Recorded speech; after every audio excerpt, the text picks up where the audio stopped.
Hello, everyone.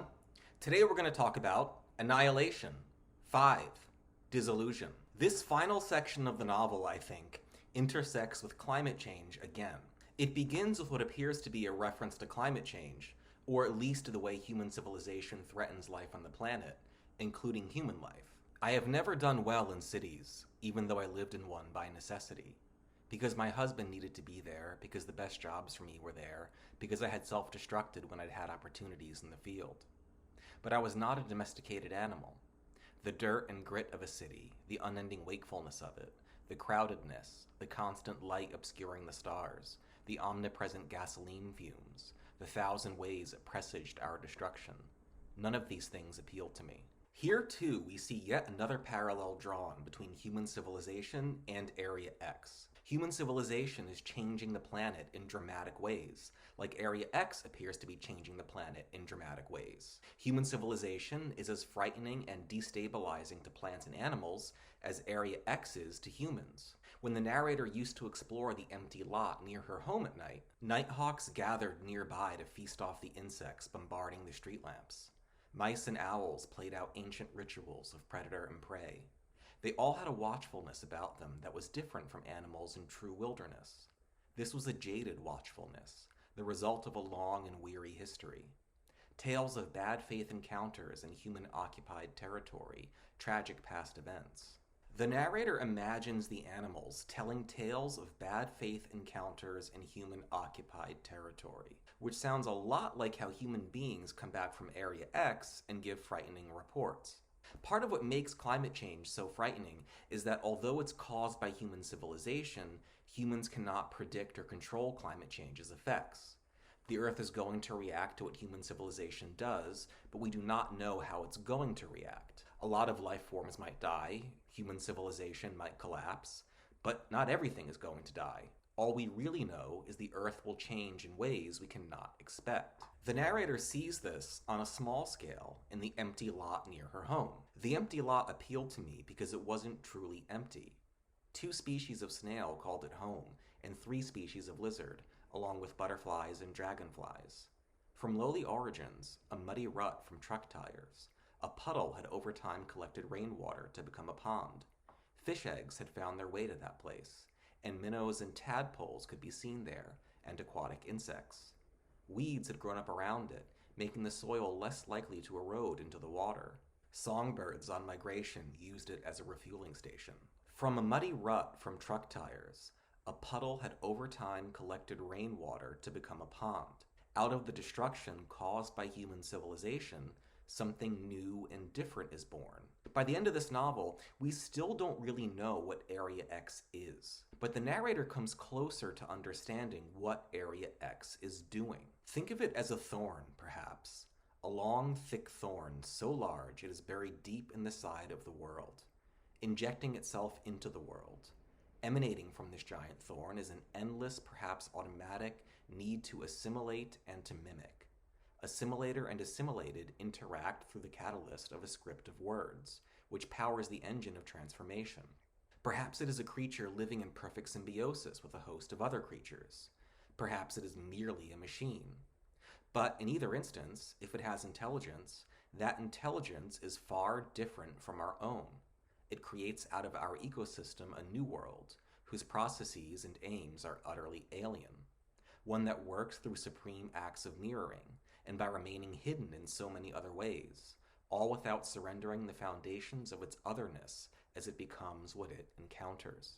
Area X is creating out of our ecosystem a new world, one that is, as the narrator notes, utterly alien to humans, one that will be nothing like the world as humans have known it, one that maybe will not be able to support human life as we know it, or that will cause human life to transform into something else, or even to disappear. Global warming caused by human civilization is not, as far as we know, behind whatever is going on in Area X. But our real world is changing in response to the global warming caused by human civilization. Our world's ecosystems are becoming new ecosystems. The planet is becoming a new and different planet. A planet with environmental conditions humans have never experienced before. In a way, when we talk about trying to lessen pollution, or decarbonize the economy, or develop technology to extract carbon from the atmosphere to try to stave off the massive changes to the environment that will take place because of global warming, we are hoping that someone will, through luck or mere repetition, hit upon some explanation, some solution, before the world becomes Area X. The crawler appears to be the point at which this transformation of the planet in the novel is happening most rapidly. When the narrator finally encounters it, as I adjusted to the light, the crawler kept changing at a lightning pace, as if to mock my ability to comprehend it. It was a figure within a series of refracted panes of glass. It was a series of layers in the shape of an archway. It was a great slug-like monster ringed by satellites of even odder creatures. It was a glistening star. My eyes kept glancing off of it as if an optic nerve was not enough. The crawler is changing so quickly the narrator cannot say what the crawler is or even follow the changes. It is changing so quickly she cannot comprehend what she is looking at. But the narrator does come up with a theory. It seems like the first human being to have been affected by Area X was a lighthouse keeper from decades ago. Area X and the lighthouse keeper combined and have been changing ever since. And the narrator also comes to a realization. It is not that I became used to the crawler's presence, but that I reached a point, a single infinitesimal moment, when I once again recognized the crawler was an organism. A complex, unique, intricate, awe-inspiring, dangerous organism. It might be inexplicable. It might be beyond the limits of my senses to capture, or my science, or my intellect. But I still believed I was in the presence of some kind of living creature, one that practiced mimicry using my own thoughts. There is nothing supernatural going on. The crawler is an organism. It has swallowed the lighthouse keeper, or blended with the lighthouse keeper, or received an impression of the lighthouse keeper, or something. But what is going on in Area X is physical, chemical, natural. It's just that it's beyond the limits of the narrator's senses to capture, beyond her science or her intellect. What's going on in Area X isn't inorganic, but it is inhuman. It's outside of, alien to, human understanding. But what this novel also shows us is that the planet is already, and always has been, alien to human understanding. The narrator's account of her first meeting with the crawler is interrupted by her memory of, one night, years ago, seeing a starfish. The longer I stared at it, the less comprehensible the creature became. The more it became something alien to me, and the more I had a sense that I knew nothing at all about nature, about ecosystems.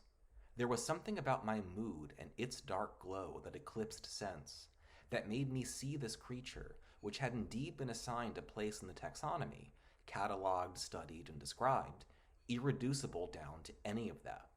The starfish can be cataloged, studied, and described, but do we really know what it is?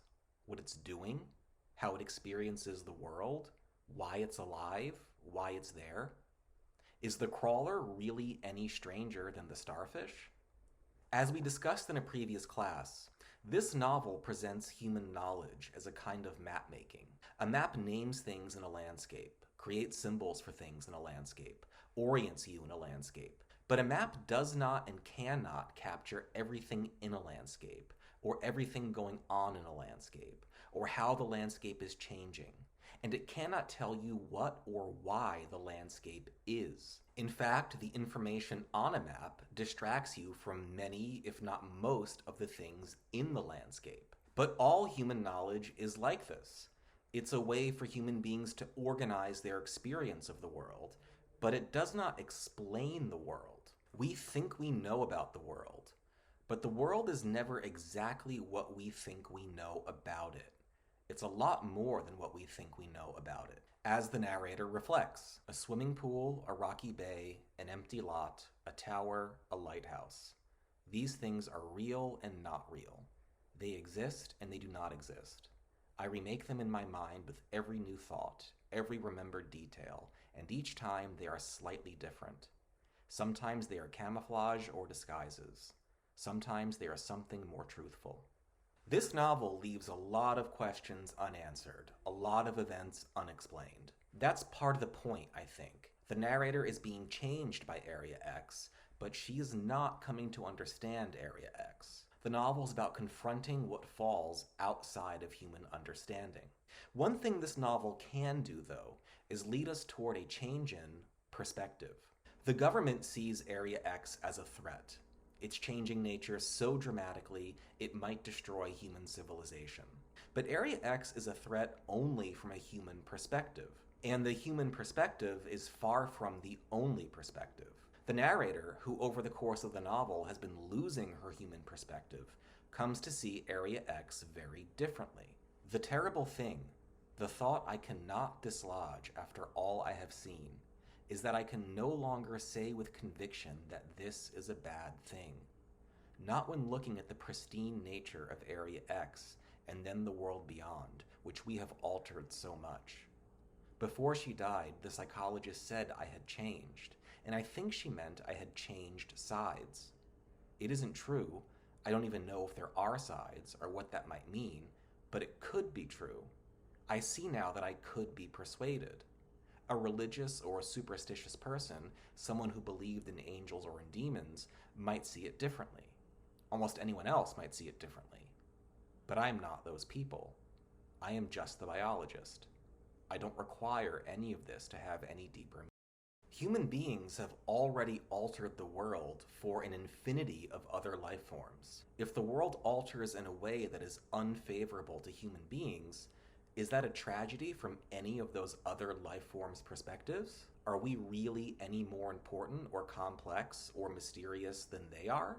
Isn't a human being simply a receiving station for a series of overwhelming transmissions, like any other organism? The novel ends with the narrator heading up the coast, not looking for her husband so much as looking to find out what her husband has become. She is also becoming something else. But she's also realized she never really understood herself or her place on the planet. In the final words of the novel, she tells us, "I am not returning home." But could she ever return home? Was this planet ever really her home? Was it ever really humanity's home?